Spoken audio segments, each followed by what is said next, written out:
Tzoraim Tovim mes amis, en cette magnifique journée de vendredi après-midi, on a un ciel bleu magnifique, un peu d'air sur la terrasse, ça fait du bien. Comment continuer cette journée sans avoir une pensée pour celui dont c'est la Iloula aujourd'hui, Yosef, le fils de Yaakov Avinu, Yosef Hatzadik, celui qu'on appelle Yosef le Tzadik.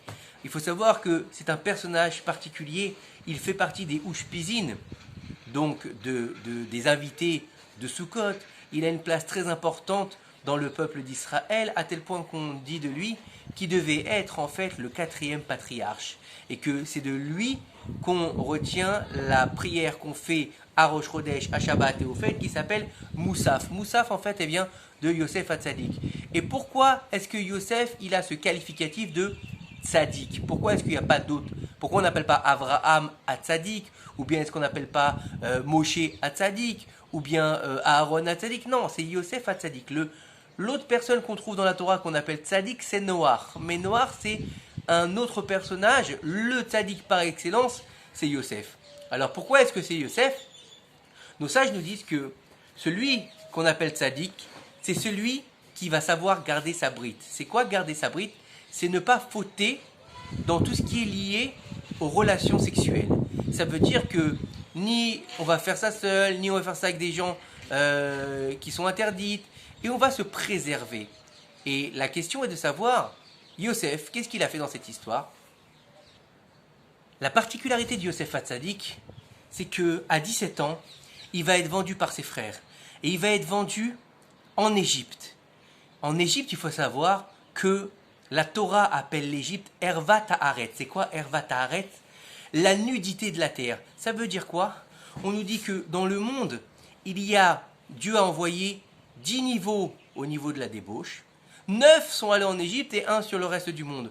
Donc imaginez le niveau de débauche de l'Égypte, surtout à l'époque de Yosef Hatzadik, puisque l'Égypte était le centre du monde. C'est pas comme aujourd'hui où l'Égypte est un pays où on va visiter les pyramides du Caire. Non, non, non. C'était le centre du monde. C'était le centre névralgique en fait. C'était l'épicentre du monde entier. C'était là-bas qu'il y avait le plus de commerce, le plus de passages et bien sûr le plus de débauches. Et Yosef Hatzadik, il a 17 ans. Il est vendu comme esclave. Il n'a pas son père avec lui, il n'a pas sa mère avec lui puisque sa mère est morte. Son père pense qu'il est mort aussi. Ses frères le détestent. Personne ne sait où il est exactement. Et lui, il est en Égypte. Il est acheté par un des ministres de Pharaon qui l'achète à la base pour sa beauté. Parce qu'il faut savoir que Yosef Hatzadik, il est beau comme un dieu, comme dit l'expression. C'est-à-dire qu'on dit que Yosef Hatzadik, il a vu le visage de Yaakov, et on dit que Yaakov, il avait le visage d'Adam Arishon. Donc une beauté exceptionnelle. C'est-à-dire que c'était un beau gosse, voilà, comme on dit aujourd'hui de nos jours. Et Yosef Hatzadik, il a 17 ans, il est en pleine force de l'âge, il n'a pas de papa à côté de lui, il n'a pas de maman à côté de lui, il n'a pas ses frères et sœurs pour le garder. Il est dans le pays le plus débauché au monde. Son maître, il est homosexuel, il l'a acheté pour assouvir ses fantasmes. Il a une femme qui s'appelle Zulekha, son maître, d'accord? Qui s'appelle Zulekha, qui est une des plus belles femmes de l'Égypte. Et qui lui fait du gringue pendant 1 an. Elle lui fait du rentre-dedans matin, midi et soir. Et lui, il a 17 ans, il est en pleine force de l'âge. Personne ne sait qu'il est là. Personne ne sait ce qui va se passer. Il pourrait tomber, se laisser aller. Et en étant marié à Zulekha, pas marié, mais plutôt avoir été l'amant de Zulekha. Vous savez très bien ce qui se passe en général dans les films. L'amant tue le mari et après vit avec la femme, etc. Ça aurait pu très bien se passer comme ça. Et c'est ce qu'elle voulait, Zulekha. Elle voulait que Yosef, faute avec elle, devienne Madame Zulekha et tue en fait Potiphar. Et Yosef, il tombe pas. Jusqu'à un jour où il y a marqué dans la Torah que Yosef, il était venu pour faire son travail alors qu'il n'y avait personne à la maison. Il n'y avait personne, mais il y avait Zulekha qui était là. Genre, elle a dit, je me sens pas bien. Et là, il y a marqué, il est parti faire son travail. Alors, il y en a qui disent qu'il est parti faire son travail, ranger la maison, nettoyer, balayer, astiquer. Et d'autres qui disent son travail, c'était d'aller avec Zulekha. Il avait craqué ce jour-là. Il a dit, écoute, là, j'en peux plus. Je vais y aller. Comme ça, madame, elle me laisse tranquille. Et on dit qu'au moment où il est allé, il était prêt à fauter. Il est allé pour aller avec elle. Il a vu le reflet, il a vu le visage de son père qui lui disait « Est-ce que tu veux, pour quelques minutes, perdre ton olam haba ?» Et il est reparti. Et Moshe et Yosef Hatzadik, c'est une grandeur extrême d'avoir pu faire ça à son âge. 17 ans, il a subi à cause de ça 10 ans de cachot. Alors pour une faute qu'il n'a pas fait, il devait être le quatrième des pères. Malheureusement, en se mettant en danger en allant avec Zulecha, il a perdu le mérite d'avoir les 12 tribus. C'est pour ça qu'il a eu que 2 tribus, puisque Ephraim et Ménaché ont été choisis par Yaakov Avinu pour devenir les tribus.